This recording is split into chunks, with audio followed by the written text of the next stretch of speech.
मेरे साथ कई बार ऐसा होता है कि मैं कोई अगर स्टॉक सेल करता हूं, शॉर्ट सेल करता हूं फ्यूचर एंड ऑप्शंस में, तो मैं यही सोचता हूं कि काश इसकी कोई खराब न्यूज़ आ जाए। काश इस स्टॉक में कुछ हो जाए, इस कंपनी में कुछ हो जाए ताकि ये स्टॉक फॉल करे और मुझे अच्छा खासा बेनिफिट हो। बिल्कुल यही करती है हाइडेनबर्ग रिसर्च कंपनी।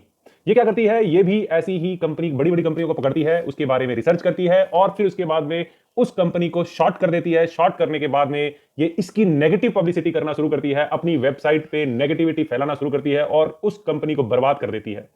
हाइडेनबर्ग रिसर्च ने यही काम किया है अभी अदानी के साथ में। अदानी के शेयर इन्होंने बहुत मात्रा में, बल्क मात्रा में डेरिवेटिव में सेल किए हैं, शॉर्ट सेल कर दिया, मतलब बेचे हैं। और उसके बाद में इसने एक नेगेटिव न्यूज 24 जनवरी को रिलीज की और उसके कारण इस स्टॉक में बहुत ज्यादा तबाही हुई है। इसके बारे में, इसके फंडामेंटल्स के बारे में बहुत ज्यादा सवाल उठाए हैं, कई सारे इसने क्वेरीज रेज की है और इसमें इन्होंने ये कहा है कि 2 साल का इन्होंने रिसर्च किया है, 2 साल का इन्होंने इन्वेस्टिगेशन किया है, उसके बाद में ये रिलीज की है रिपोर्ट।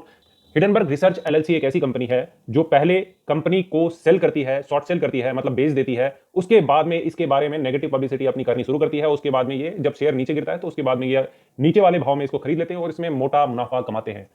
ये नेथन एंडरसन के द्वारा फॉर्म की गई कंपनी है। इस तरह की जो अभी अदानी के ऊपर इन्होंने रिपोर्ट बनाई है, सेम सिमिलर टाइप की रिपोर्ट इन्होंने पहले कई सारी कंपनियों में बनाई हुई है, जिसमें से एक फेमस नाम है निकोला। निकोला का जब शेयर इन्होंने शॉर्ट सेल किया था, उसके अंदर रिपोर्ट पब्लिश की थी। उसके बाद में इन्होंने जो रिसर्च अपनी पब्लिश करने के बाद में इस शेयर का भाव लगभग 40% फॉल किया था एक दिन के अंदर में। इन्होंने इस तरह का कांड बहुत सारी और कंपनियों के साथ में भी किया है, जैसे ओवर हेल्थ है, कांडी है, लॉर्ड टाउन मोटर्स है, टेक्नोग्लास है।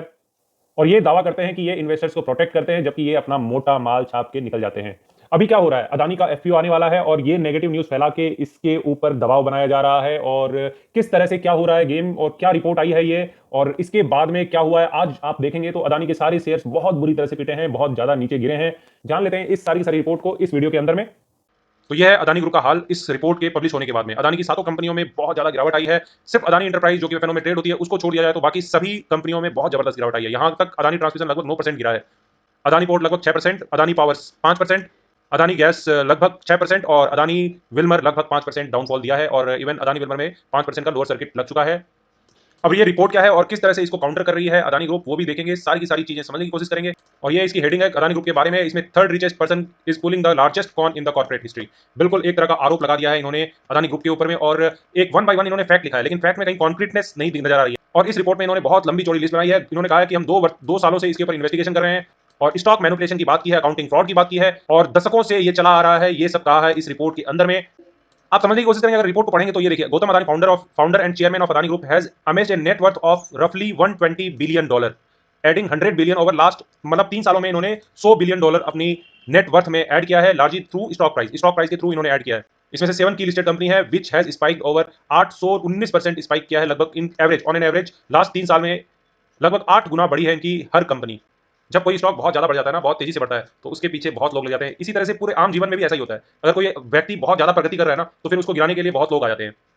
और इन्होंने कहा कि ये अदानी फैमिली द्वारा ये पूरी की पूरे बिजनेस रन की जा रही है और सारा कंट्रोल इनके अदानी ग्रुप में पूरे इनकी फैमिली मेंबर्स का ही है। भाई कोई अगर कंपनी फॉर्म कर रहा है तो डेफिनेटली अब अपनी वेलबींग तो देखेगा ही ना। इसी तरह से कई सारे आरोप लगाए हैं और इसके साथ में आप अगर देखेंगे तो इन्होंने बहुत सारे न्यूज़पेपर कटिंग्स और न्यूज़पेपर एविडेंसेस दे दिए हैं। और आप यहाँ पे, अब मैं जो डिस्क्लेमर बताना चाह रहा था, ये देखिए यहाँ पे ये लिखा है, आफ्टर एक्सटेंसिव रिसर्च, पूरी एक्सटेंसिव रिसर्च करने के बाद में we have taken a short position in Adani group company. इन्होंने क्लियरली लिखा है कि हमने शॉर्ट पोजीशन बनाया है अदानी ग्रुप के अंदर में थ्रू डेरिवेटिव इंस्ट्रूमेंट के थ्रू, मतलब एफएनओ में ट्रेड हुआ है। अब ये देखिए, ये सारा का सारा पूरा का पूरा यहाँ पे दिया हुआ है, किस तरह से क्या हुआ है, क्या नहीं हुआ है, कैसे इसकी वैल्यूएशन इतनी हाई है।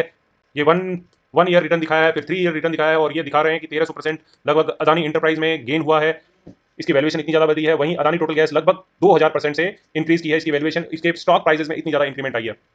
और ये देखिए, ये अपनी फैक्ट एंड हिडनबर्ग एनालिसिस ये कहती है कि ये इतने परसेंट तक डाउन जा सकते हैं ये शेयर्स। भैया शॉर्ट पोजीशन बनाए हो तो पक्का ये यही चाहते हैं कि जबरदस्त रूप से ये स्टॉक टूट जाए। और इन्होंने प्लेजिंग की बात की है, प्रमोटर की कितने शेयर्स प्लेज हैं वो सारी की सारी दिखा रहे हैं। ये लगभग 17% और 25% हाईएस्ट प्लेजिंग है अदानी पावर में, 25% प्लेज है शेयर्स और इसके खिलाफ इन्होंने लोन उठाया हुआ है, वही दिखा रहे हैं। और क्या है, नॉर्मल सी बात है, सारे के सारे शेयर्स, सारे लोग जनरली ऐसा ही करते हैं, बड़ी बड़ी कंपनी ऐसी ही करती है। और ये इन्होंने होल्डिंग दिखाई हुई है कि 75% थ्रेशोल्ड के पास में सारी कंपनियां पहुंची हुई है, तो ये जनरली होता ही है। मैक्सिमम कंपनी आप देखेंगे, अगर कोई अच्छी कंपनी है और कोई अपना होल्डिंग रखता है तो वो लगभग 75% के आसपास रखता है, क्योंकि इससे ऊपर वो रख नहीं सकता है एज पर रूल। 3 साल के अंदर अंदर में 75% से नीचे लाना ही होता है उसको अपनी होल्डिंग को। इसके कई सारे लाइव एग्जांपल है, कई सारे तरीके हैं स्टॉक मार्केट के अंदर में जिससे ये प्रमोटर की ग्रुप की जो होल्डिंग है वो कम हो जाती है। इसमें एक तरीका एफपीओ लाना भी होता है, दूसरा तरीका ओएफएस होता है, ऑफर फॉर सेल लेके आते हैं प्रमोटर।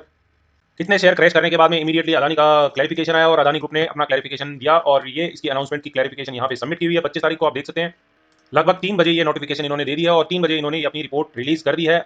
जब स्टॉक फॉल करता है तो इस तरह की जल्दी से रिपोर्ट आना लाजमी है और इन्होंने इमीडिएट में अपना रिस्पांस यहाँ पे पोस्ट कर दिया है और इन्होंने क्लियरली लिखा है कि the report is malicious combination of selective misinformation दी गई है and baseless and discrete allegation that have been tested and rejected by India's highest court. मतलब सिंपल है, कोर्ट ने भी जिसे रिजेक्ट कर दिया वो सारे के सारे फैक्ट्स इस रिपोर्ट के अंदर में गलत तरीके से प्रेजेंट किए गए हैं और ये क्लियरली बोल रहे हैं कि इसकी जो टाइमिंग है ना वो बेसिकली इसको मॉडिफाइड करने की है, मतलब इसके इंटेंशन सही नहीं है और सही से अगर देखा जाए तो ये कंपनी ने शॉर्ट पोजीशन बनाई है, इसलिए इस तरह की रिपोर्ट इन्होंने दी है और ये इंडिया का सबसे बिगेस्ट एफपीओ है, उसको फेल करने की कोशिश की गई है। अभी अदानी ग्रुप अपना एफपीओ लेके आई है, 27 तारीख से लेकर 31 तक आप इसमें अप्लाई कर सकते हैं इस एफपीओ के अंदर में। और आज इसकी जो 25th जो थी ना 25th ऑफ जन, आज फुल्ली सब्सक्राइब हो चुका है जो एंकर इन्वेस्टर है ना उनके द्वारा। और यहाँ पे देख सकते हैं ये ओवर सब्सक्राइब हो चुका है इशू एंकर इन्वेस्टर के द्वारा। अब ये फ्राइडे को ओपन हो जाएगा जनरल पब्लिक के लिए भी, वहां पे कोई भी अप्लाई कर सकता है।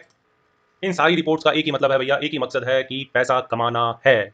बहुत अच्छा तरीका है, पहले कंपनी में शॉर्ट सेल करो, उसके बाद में उसकी नेगेटिव पब्लिसिटी स्टार्ट कर दो। इसमें कितनी सच्चाई है कितनी नहीं है वो हमें बाद में पता चलेगा।